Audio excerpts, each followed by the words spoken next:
are three things in this country we need to do on information governance and sort of data security that protects us, or at least gives us an edge, in this world? I will try to broaden out from what the usual answers to this question would be. What you have to protect, and what you don't have, you cannot lose. So at every point of the data lifecycle, think about whether you need this data. Do we need to collect this information in the first place? Do we need to create this information in the first place? Because one of the things about machine learning is we can conduct analytics and create a lot of data about people through things like, say, transaction analysis. Do we need this at all? Do we need to keep it right now? Can we get rid of it?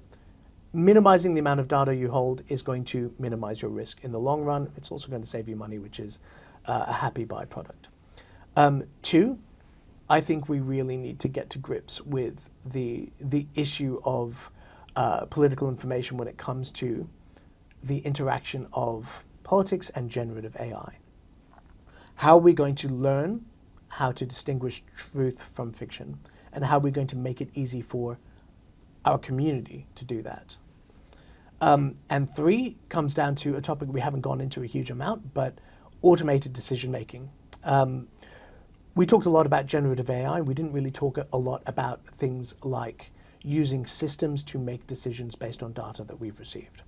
So this is where we get into the areas of automated bias, or making incorrect automated decisions that happen at velocity that then take a lot of time to unpick.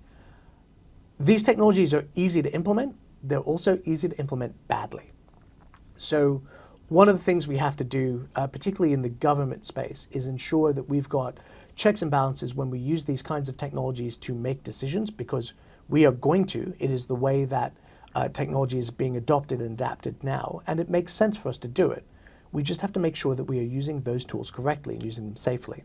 So how are we putting in structures in place to make sure that we use automated decision making as a technology platform correctly, safely, and to achieve better results for the community and not just cheaper results for organizations?